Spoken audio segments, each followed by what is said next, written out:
Okay. So I asked a very important question. That's why I think it got disconnected.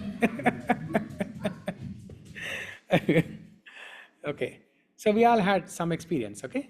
So when you hear the name of a loved one, there's a turmoil in your heart. Okay. A pleasant turmoil. Okay. Not a miserable turmoil. Okay. So there's a churning and there's so much going on in your heart. Okay. Uh, Now, we don't have love for God. Okay? We don't have love for God. We are trying to, we have love for God in a dormant state. Okay?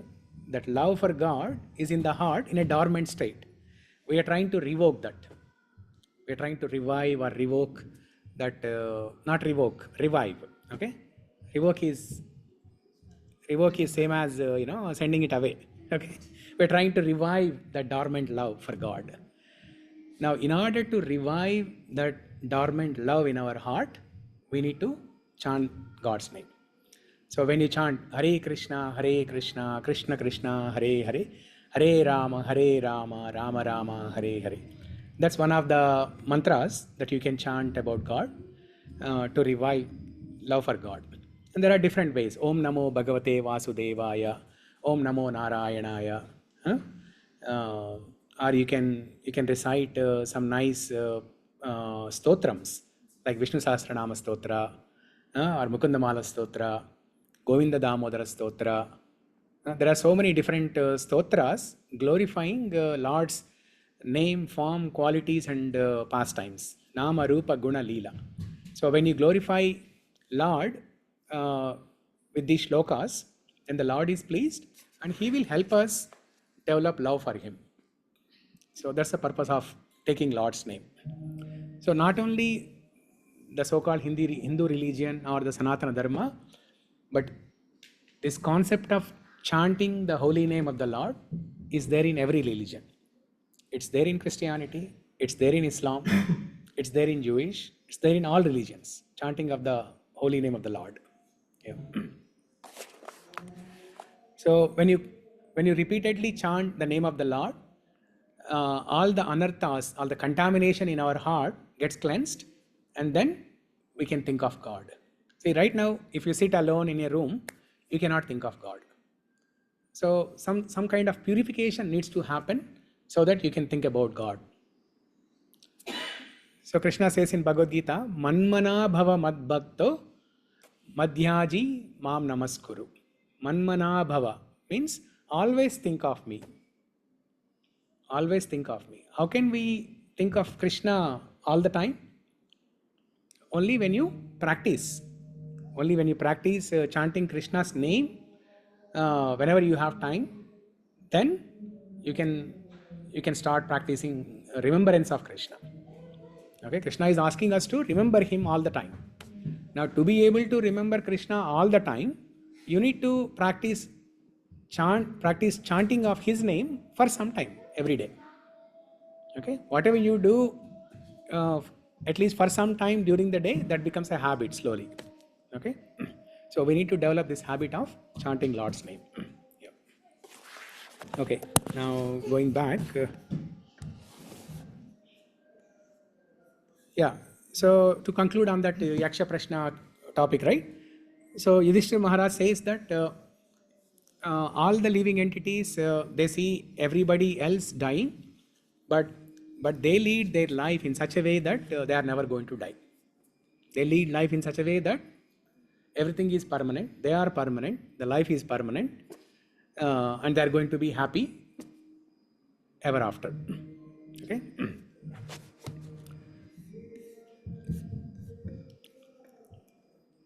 So we discussed all these. Hmm?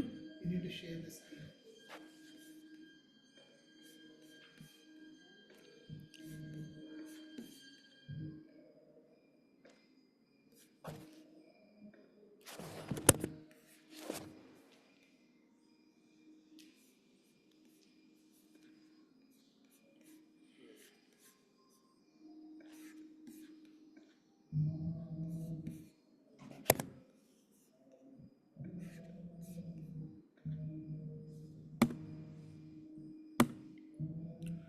Okay, so last week we were discussing that whatever we do in life in the pursuit of happiness, we are still not happy. But why? So let's think about that. Let's brainstorm and figure out why we are not happy. Despite attempting to get happiness, we are not happy. Why? Hmm? We are always looking for something that is not there with us. Okay. Trying to find it some other place, like external wrong sources. Okay. Very good. Yeah. These are two beautiful points. Anything else?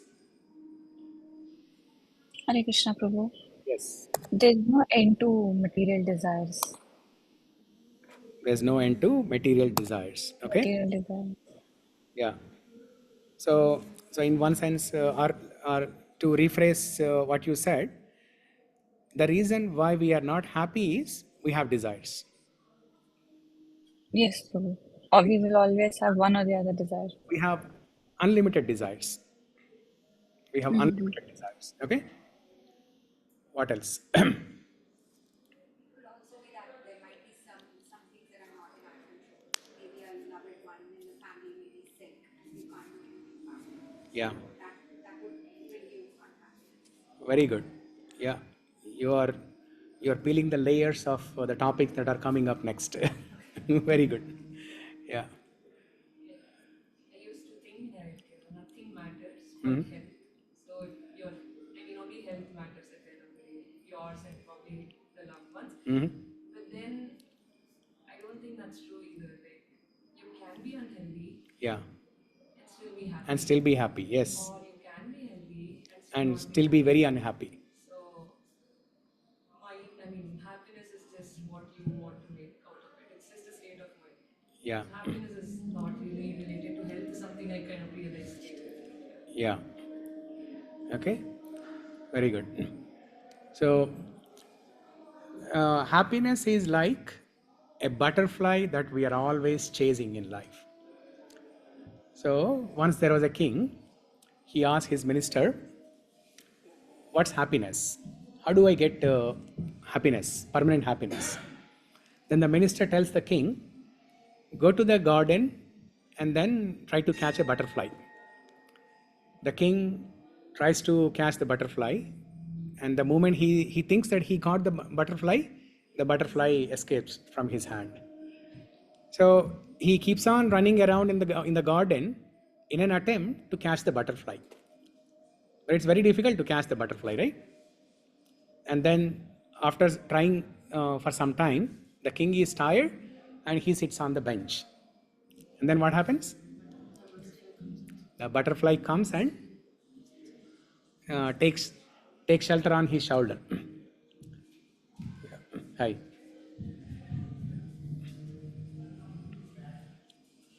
So you have enrolled for the Bhagavad Gita class? Yes, yeah. You can pray and you can also sit here. Okay? And there is a class for the children if you want to send. Yeah, yeah. So there is Radha Krishna here, there is Balaji there. Yeah, yeah, yeah. Hare Krishna. Uh, so happiness is like butterfly. As long as you are chasing it, it escapes from you. And the moment you stop chasing, the butterfly will come to you. The happiness will come to you. Okay? So that means, in other words, what you mentioned, right? We need to find happiness within, not outside, not in the external objects. All the time we are seeking happiness in the external objects, sense objects. Okay, Vishaya Indriya. It's called Vishaya Indriya. So the moment we stop seeking happiness externally and try to find happiness internally, then you will be satisfied. Okay. Have you heard the word Atmaram? Atmaram. Atmaram means be happy within. Be happy within. Self-sufficient. Be happy within. Yeah. So there was a experiment done in a school in America. Okay, in a elementary school there was this experiment done. the little kids in the age group of 5 to 8 age group, they were asked to blow the balloons, write their names on their balloon, and then dump all the balloons in a room. Okay, let's say there are 30-40 kids in the classroom. Everyone has to blow a balloon, write their name on it, and dump all the balloons together in a room. And then they have to find the balloon with their name. And it's a timed event. Okay, they have to find the balloon with their name in 1 or 2 minutes. So now when the timer starts, all the children rush into that room where all the balloons are kept, and then they start finding balloon with their name.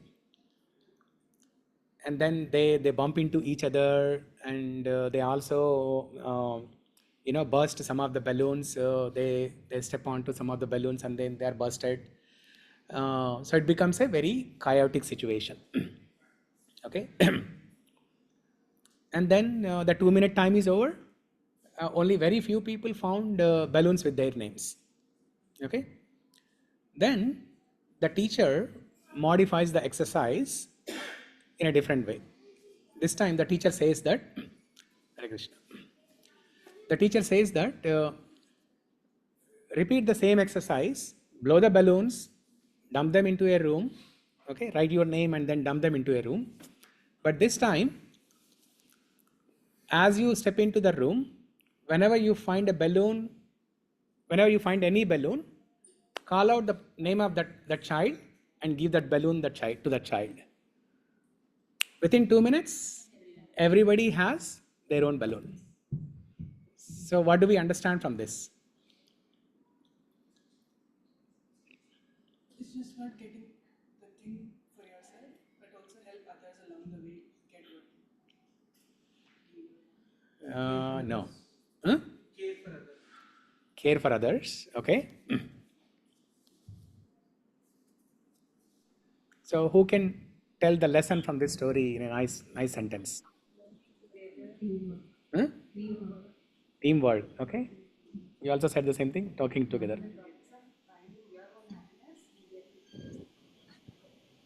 Hare Krishna, Prabhu. Lift others, you will get happiness. Yeah, 1 second, Sneha. 1 second. Yeah. Yes. When you uplift others, you become happy. Okay. You said something nice. Huh? When you help others also, then you will be more happier. Okay. Very good. Yes, Neha. Hare Krishna, Prabhu. So there is a phrase in Sanskrit which says Vasudhaiva Kutumbakam. So if we consider everything as one, then it's very easy to live. Yeah. Very good. Yeah, that's a good point. So all these are valid points. So in the first exercise, what the kids were doing, they were becoming selfish. Okay, they were becoming selfish, and they wanted to find balloon with their name only. They are not concerned about anything else. Okay, it's being selfish. In other words, it's a desire to get happiness for yourself only. It's a selfish desire to get happiness only for yourself. As we discussed a minute back, or as Sneha mentioned, right? The reason why we are not happy is we have desires, unlimited desires. Okay, unlimited desires. In the second exercise, what the kids were doing? They do not have a selfish desire for their own happiness, but they have a desire to become happy, but they are desirous of making others are also happy. Yeah. Okay. So that's the secret of being happy in this life. Okay. When we try to accumulate everything, when we try to become too selfish, when we exploit things for our own benefit, then that's what happens. Okay. You will not be happy. Rather, you will you'll disturb your own life and you'll disturb others' life also.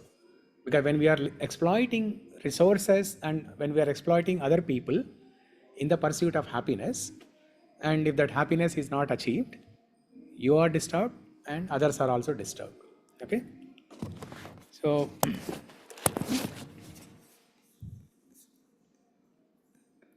so we discussed all this last week, and then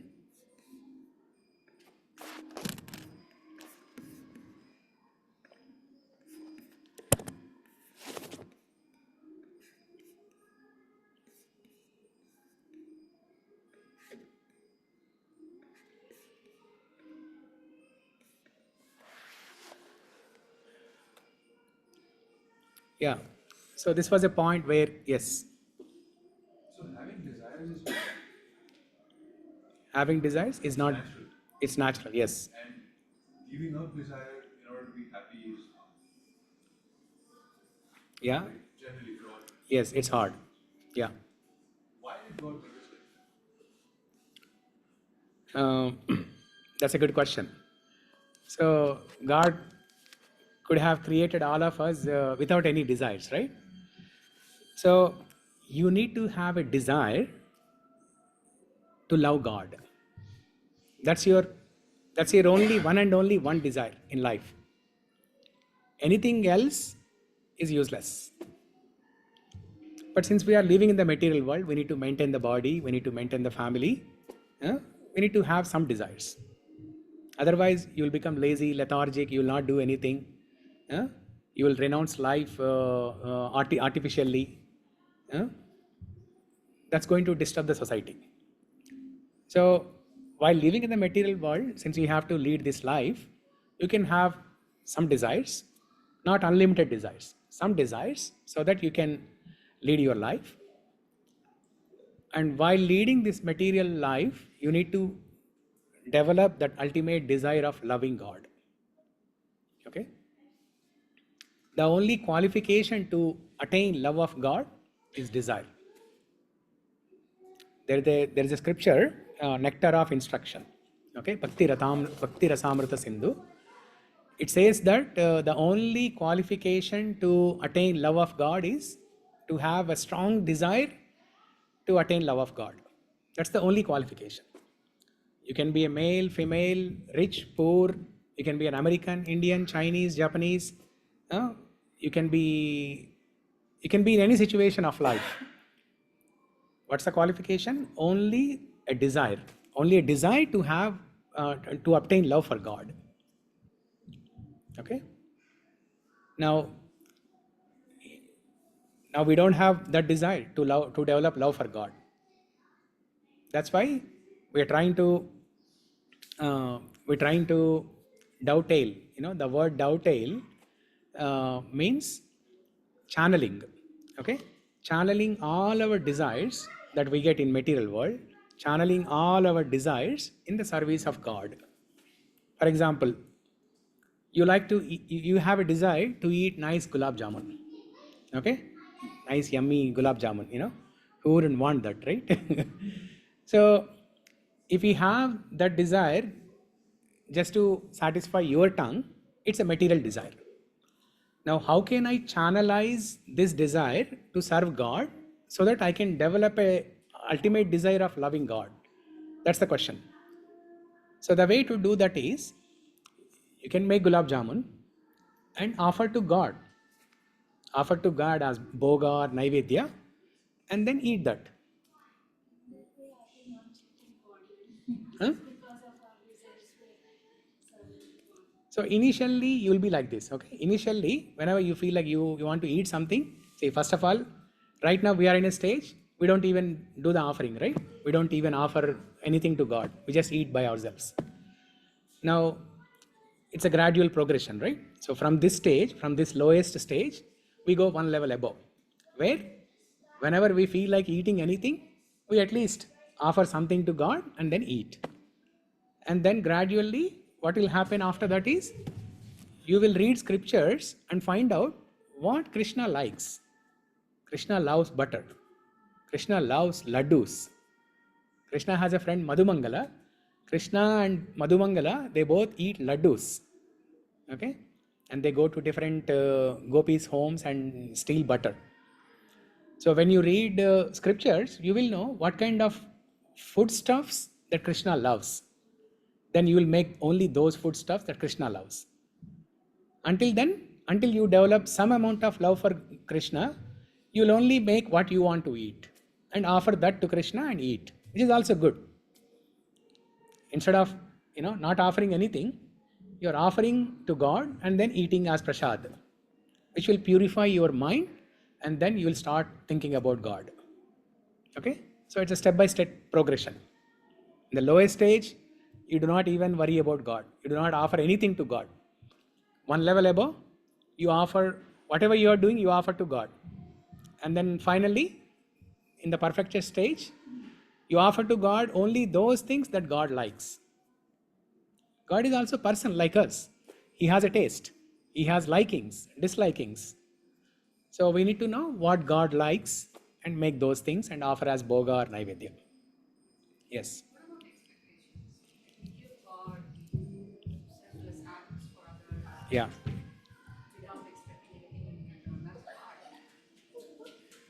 Yeah. When you are working and you, if somebody says that you should not expect anything in return, that's hard. Okay, there are two things, right? Expectations when you are working, expecting the results when you are working, or expecting something from a person. So oftentimes we see, right, and it's an experience for all of us. When we expect too much from other person, we are disappointed. The less you expect, the more you are happy. Okay, and similarly, expecting results from the work. Obviously, when you are working hard, you need to expect the results, right? But Krishna says in Bhagavad Gita, Karmanye vadikaraste ma phaleshu kadachana ma karma phala heturbur mate sangost akarmani. What does Krishna say? You have a right to perform your work, but you cannot claim the results of your work. Right? Come on, I am working so hard, and Krishna is saying I don't have a right to claim the results of my work. Now, how am I even motivated to work? Right? So that's a big topic, that Nishkama Karma Yoga, that's a big topic. But to answer your question simply, so we should not expect the results of our work. Krishna's point of saying that is, see, when you do any work, right, there can be success or failure. If it is success, you will enjoy, you'll be happy. If it is failure, you will be disappointed. But if you do not expect any results, okay, but you give your best, okay, don't expect the results. In other words, don't be too attached to the results. When Krishna says don't expect the results, it's not like Krishna doesn't say that you don't need to have goals. You just work haphazardly. You work whatever the way you like. You work 10% and expect 100% results. No, it's not like that. You need to have a goal. You need to have big goals actually, but you should not be attached to your results. Okay, whether success or failure, you should not be attached to the results. Then you will be happy. That's the point of not expecting results from your work. Yeah, just like when you be neutral. Yeah. Krishna says, Siddhya Siddhyo Samo Bhutva. Siddhi means success. Asiddhi means failure. Siddhya Siddhyo Samo Bhutva. You should be equipoised in both success and failure. Work in a equipoised fashion. Okay. So Krishna explains the art of working in chapter 3, 4 and 5. Karma Yoga, Karma Sannyasa Yoga, Jnana Yoga. Krishna explains in detail in those chapters. So we'll discuss that at some other time, okay, when we go there. So now, so let's continue this topic of search for happiness. So we discussed all this. Despite all the sophistication, we are still unhappy. these are some of the examples of the problems in the society. There are problems at an individual level, and there are problems at a society level, nation level, worldwide problems, different levels of problems.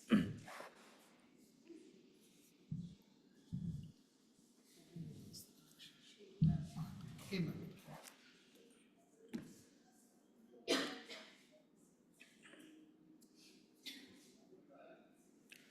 So I'm quickly browsing through these slides.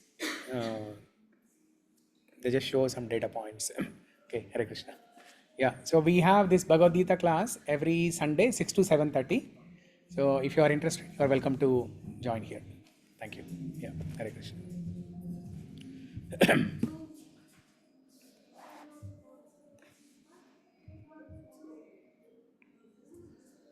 Yeah, this is an interesting statistic, right? Data point.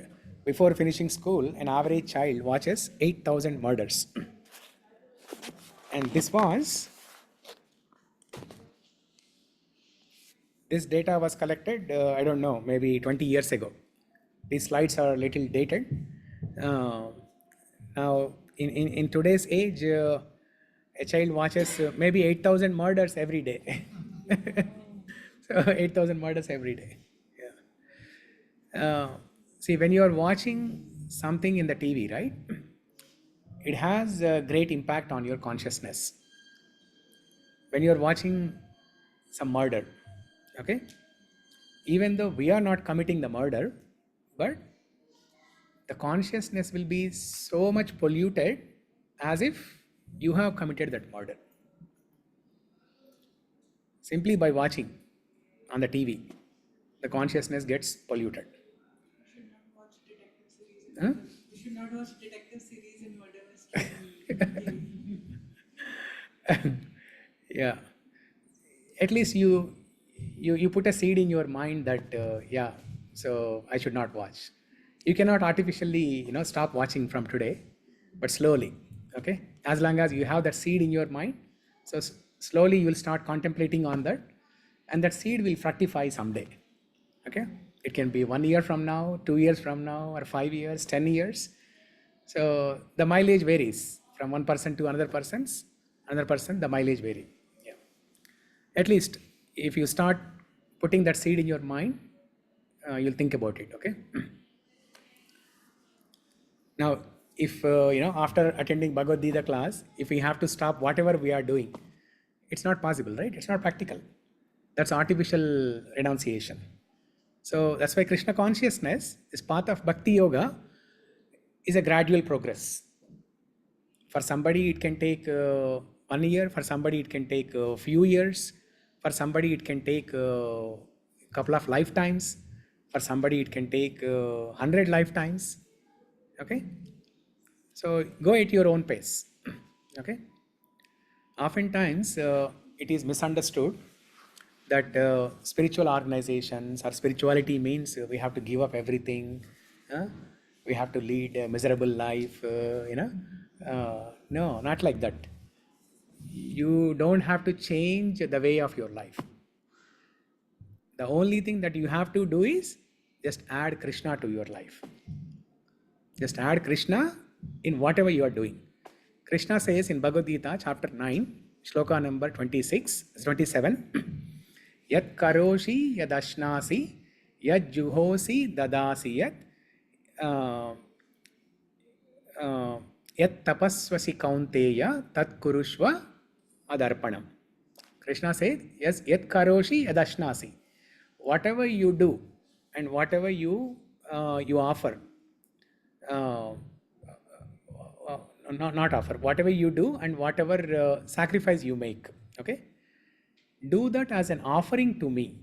Krishna says, whatever you do as an offering to me. So you are working in some corporate company, do that as an offering to Krishna.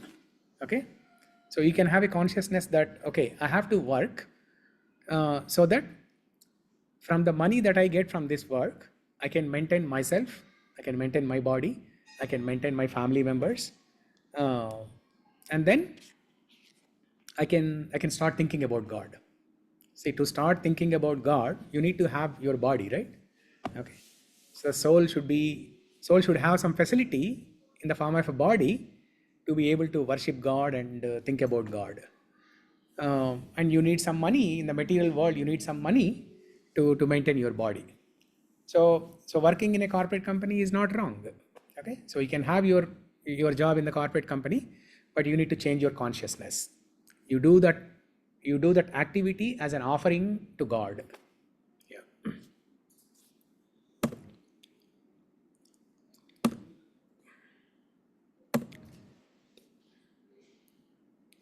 So there are so many problems described. This is from 1950s. Okay, in 1990s, the type of problems are different. Hare Krishna Prabhu, we Yes. can't see any slides. Oh, you can't see the In slides? case. Okay. No. Share.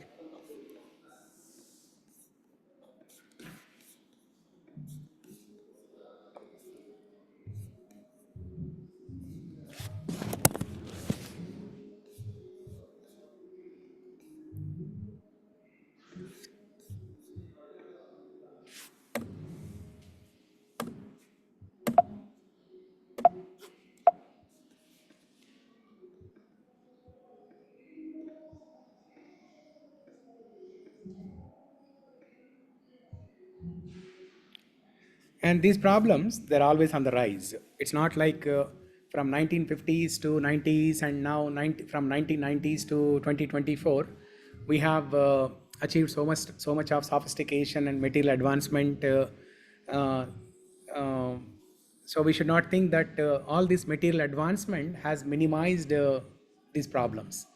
No. In fact, they are on the rise. They are increasing. Despite all this sophistication and material advancement, the problems are increasing every year. In fact, they say that the Western countries, especially America, is suffering from material success. Have you heard this phrase? America is suffering from material success. Generally, we use the word suffering when somebody. Your class is done? Oh, so fast. Okay. You can take them downstairs. They can have prasadam, and then kids will join. Those are left over. Huh? Yeah, you can keep them there. Good. You also have some surprise.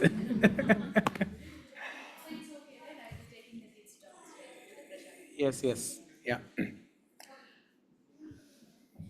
So that's the phrase. America is suffering from material success. Usually we use the word suffering when there are problems, right? But America has seen so much of material advancement, and that material advancement is the cause of all the problems. So much of advancement, so much of material success, that's creating so many problems. Okay.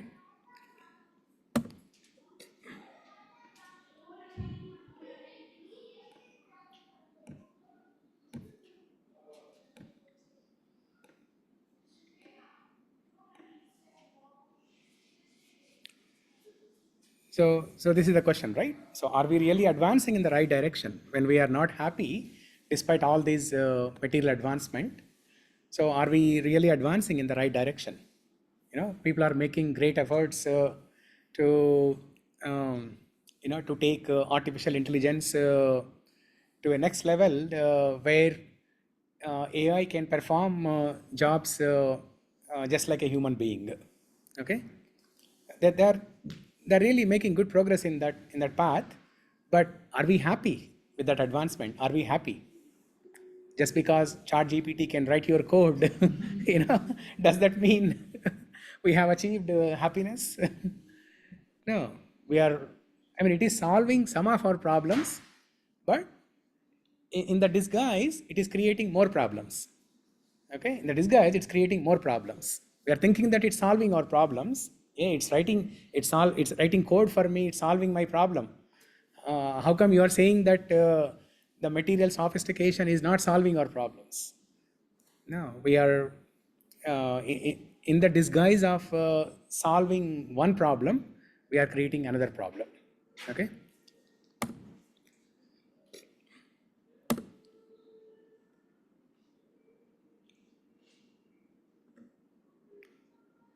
Okay, so now this word is not clearly visible, right? So let me move this guy here. So now, so we have a problem statement in front of us. What's the problem statement? Hmm?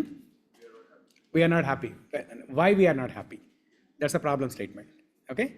We are doing so much in the pursuit of happiness, but we are not happy. So the problem statement or the question is, why are we not happy? Okay? Why there are so many problems in the material world? Okay? So before we find a solution to this problem, we need to understand the definition of the word problem. Okay. Now, in the previous 6 or 7 slides, some examples of the problems have been given. There are some problems at an individual level, society level, nation level, and worldwide problems. Okay. But the question is, are those the real problems? The violence, murder, unemployment, robbery, are those really the problems? Yes or no? They are symptoms Symptoms, okay? of a deeper problem. Okay, they are symptoms of a deeper problem, okay?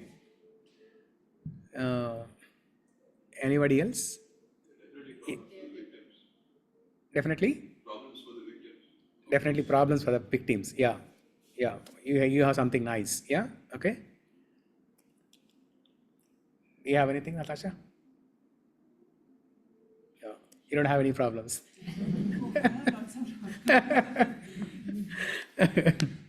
Yeah. Or in other words, let me say that this is a multiple choice question. So you only have to say yes or no. Are these really the problems? Yes or no? Yes. Who said yes? Okay, one person. Who else? Yes, yes, yes. Okay, yes. Okay. So, okay, let's take an example. Unemployment. Is unemployment really a problem? Yes.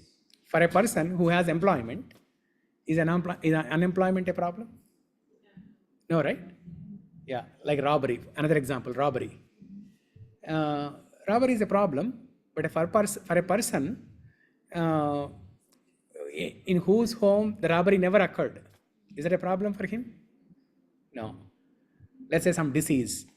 For a person who is very healthy, no diseases, is maintaining good diet, keto diet, RK diet, so many different diets. A person who is maintaining good health, have not seen any diseases, is disease a problem for him? No. Yes, if he thinks it will come in the future. If he thinks that it will come to him in future, at some time in future. Yes, very good. Okay. Huh? Fear is a problem.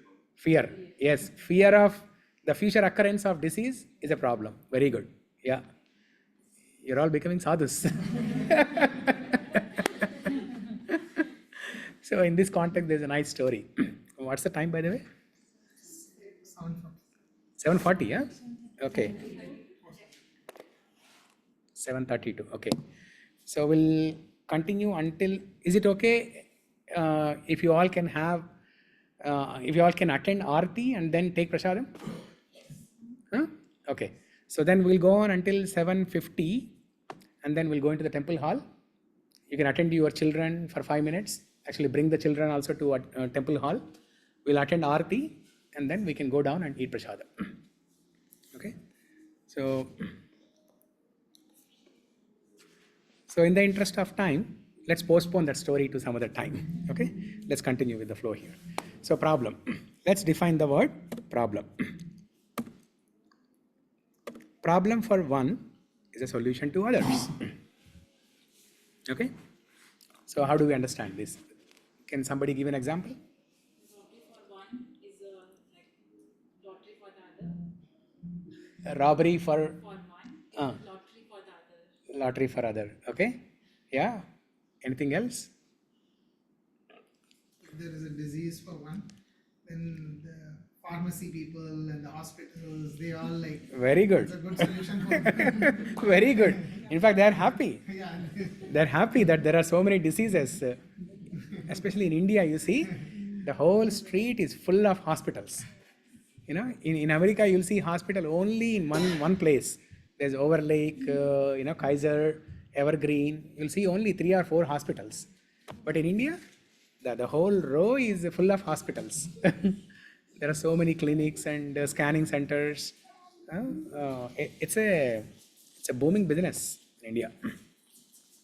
So problem for one, solution to others. Yeah, the medical example is very good for that. So all the problems that we discussed so far, they are called relative problems. Okay? They are not real problems. That's why when I ask the question, are these really the problems? The answer should be no.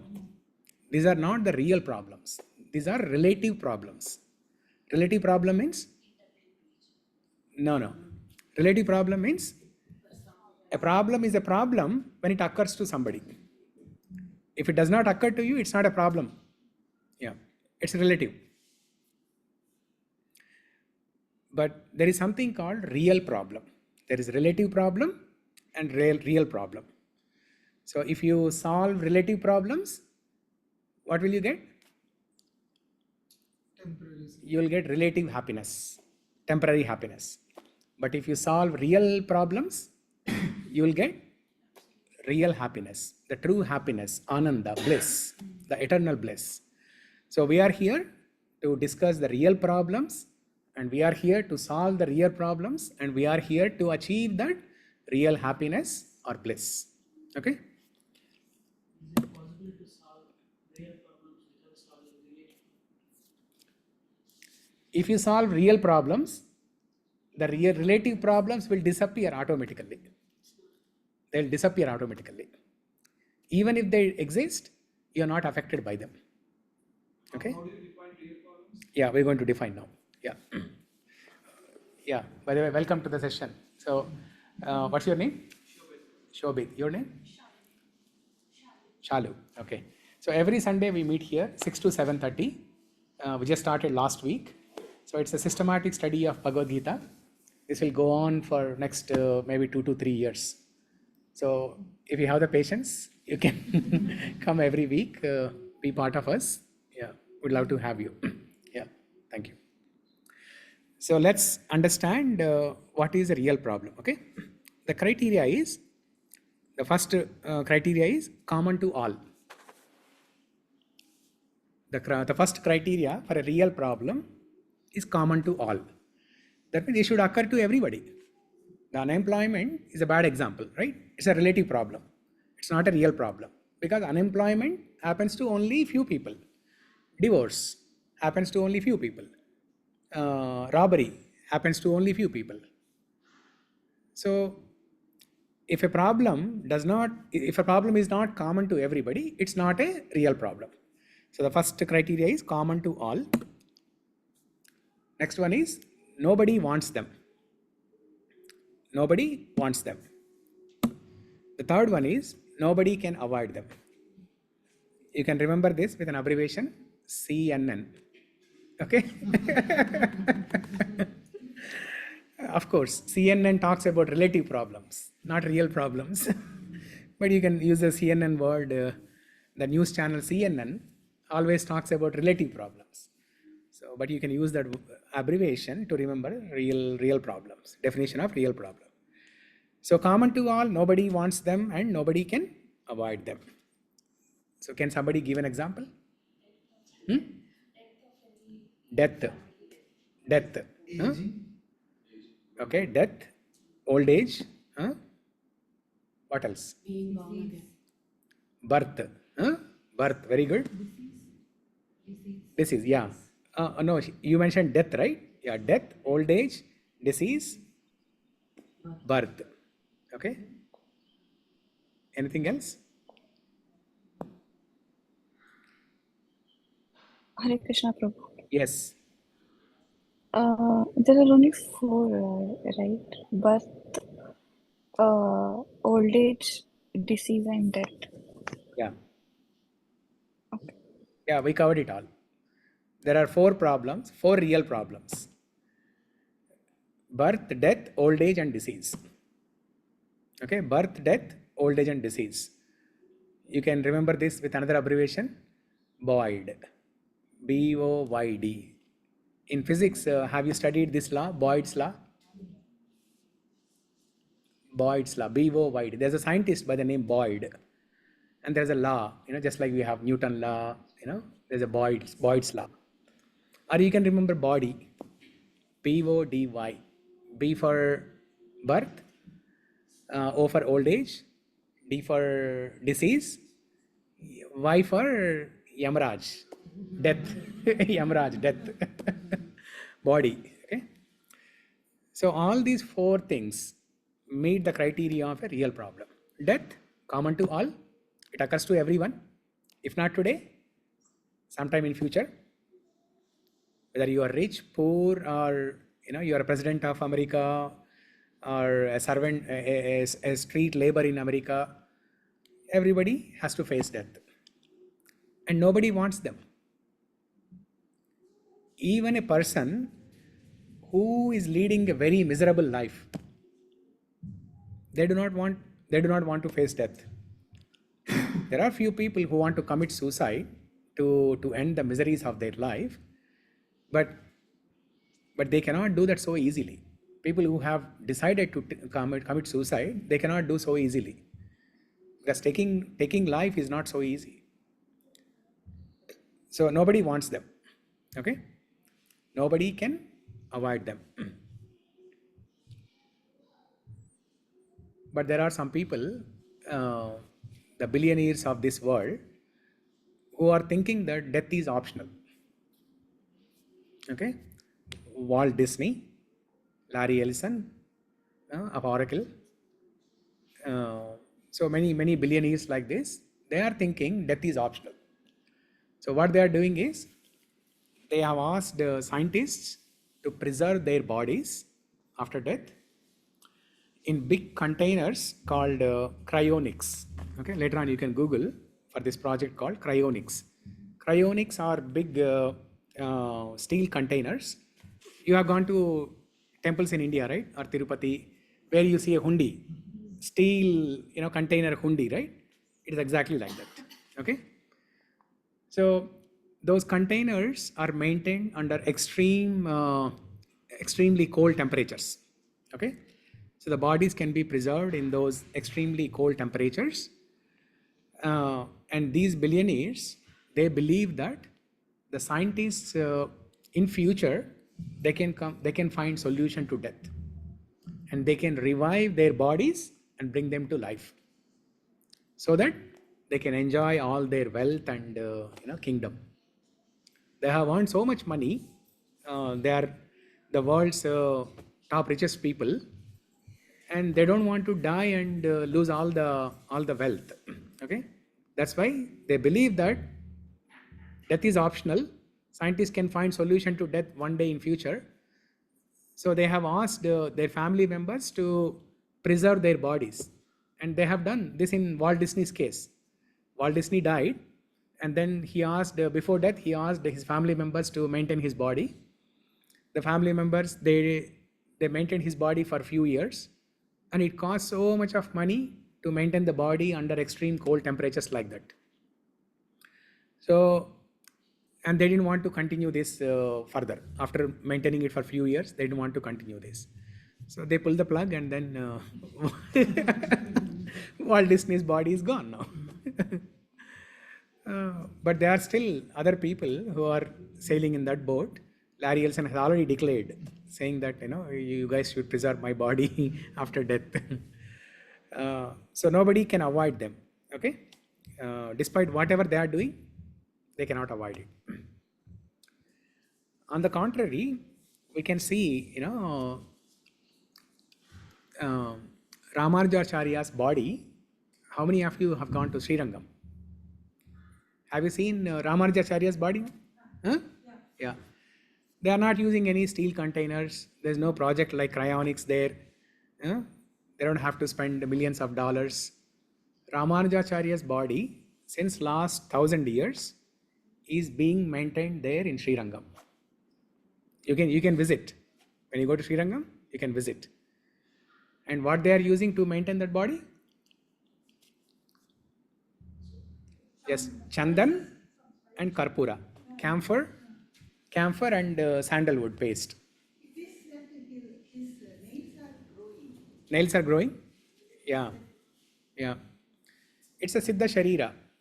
The body, even though Ramanujacharya's soul has left the body, but it's a very pure body in which Ramanujacharya has practiced bhakti and became a perfect person, perfect acharya in this bhakti yoga.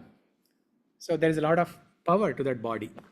So that's why they preserve the body, and the nails are growing is a symptom that shows that Ramanujacharya still showing his mercy through the body. Okay. So this is the definition of a real problem. Death. The most dangerous type of fear is death.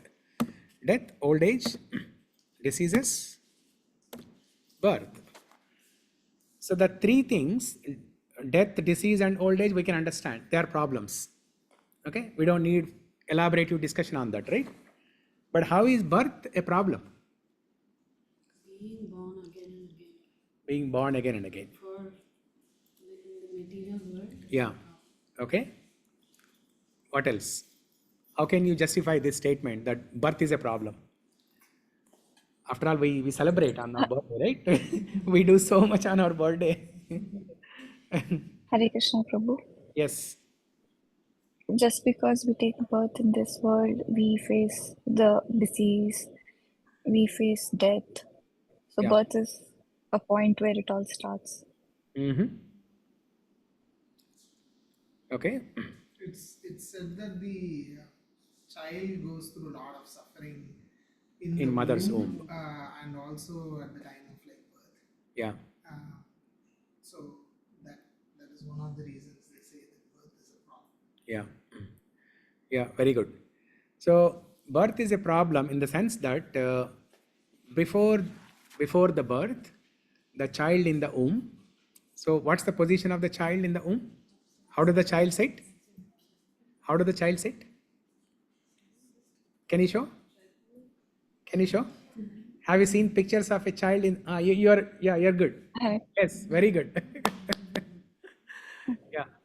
So it's very difficult to sit in that position, right? Huh?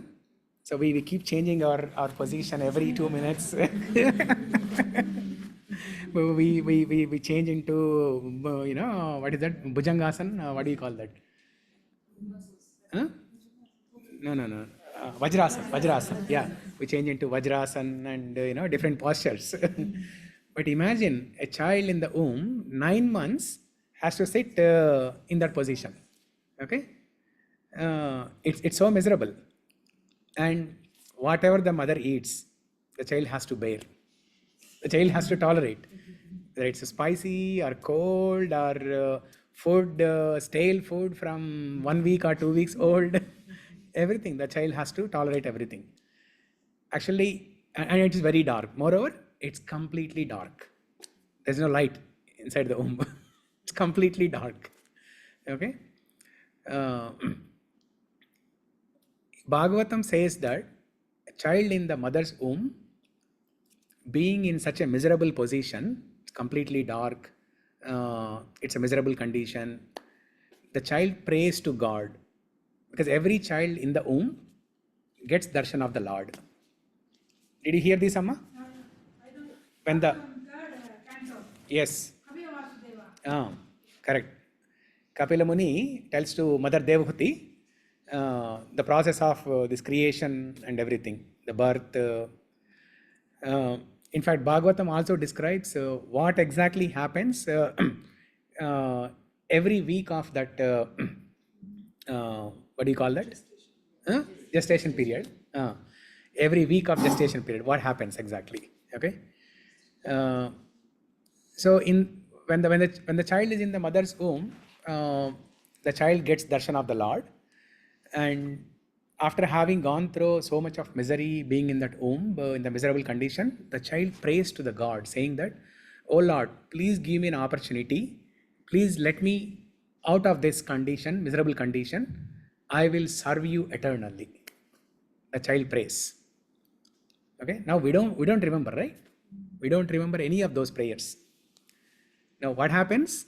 As soon as the birth happens, as soon as the child is born, as soon as the child comes out of the womb, the air in the material world touches the head of the baby, and then the child forgets everything.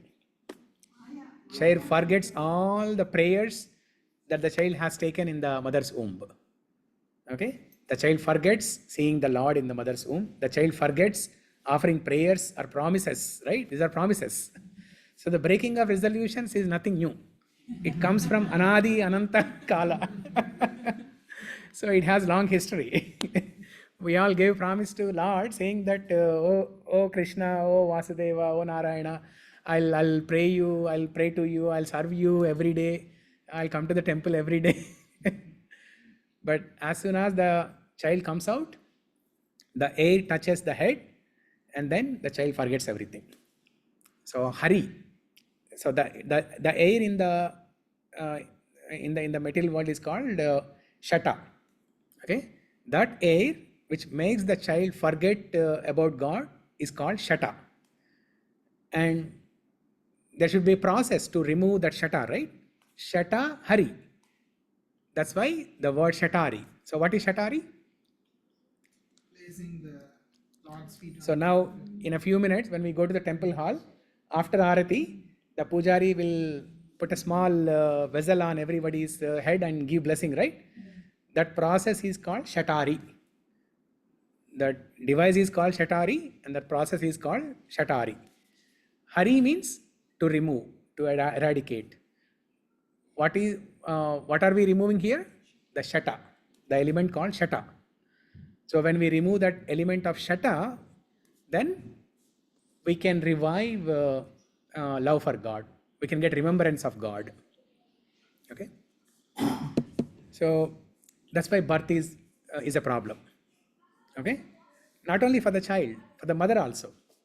All the mothers who have given birth to children, you all can watch for this.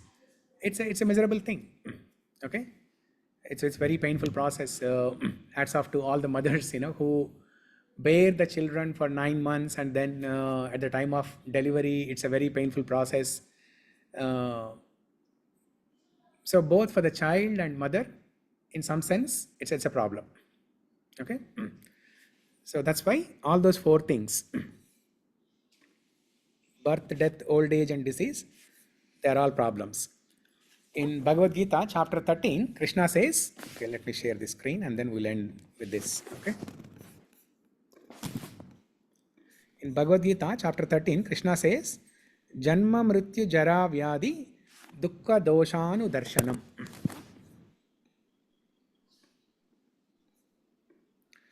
Janma Mrityu Jara Vyadi Dukkha Doshanu Darshanam. Janma is birth, Mrityu is death, Jara is old age, Vyadi disease. Janma Mrityu Jara Vyadi Dukkha Dosha Anudarshanam. That means everyone experiences. Anudarshanam means everyone faces. Darshanam means to witness or to see. Every living entity will see these 4 real problems. These are the 4 real problems, and everybody is subject to these 4 problems. Janma, Mrityu, Jara, Vyadi. So there are more problems actually. So what are those more problems? We'll discuss next week. Okay. So it's 7:53. I think we are running out of time for any questions or comments. We'll rush to the temple hall for Aarti. And then after Aarti, please come to Prasadam hall and take Prasadam. Okay. Is everybody part of the WhatsApp group? I know you are joining for the first time today. So will you be able to attend every week? Huh? Okay. I'll show you the QR code to join the WhatsApp group. Yeah. You're not part of? Yeah, I'll show you the QR code. Yeah. Thank you. Thank you everyone for joining. Hare Krishna. We'll continue next week. Yeah.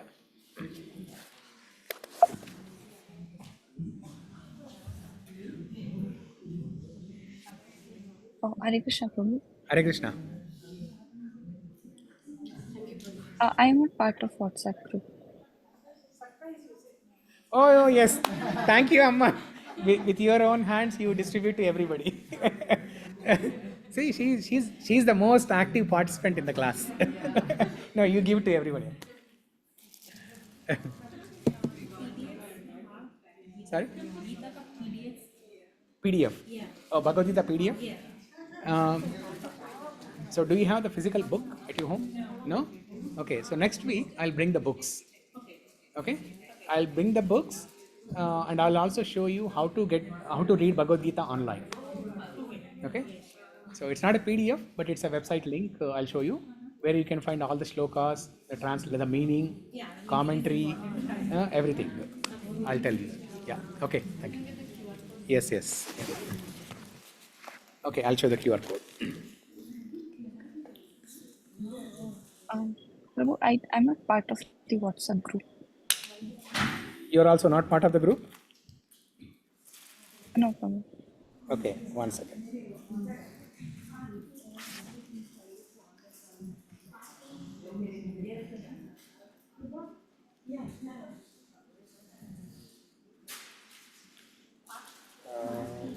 No, not this one. Yeah. Did they go downstairs? Yeah. Did they go downstairs? I need to remove Why battery. did they go downstairs?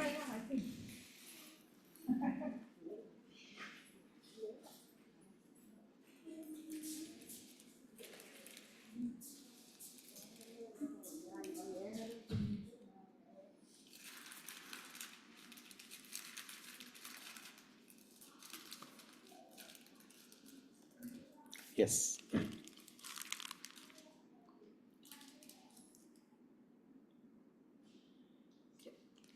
Got it?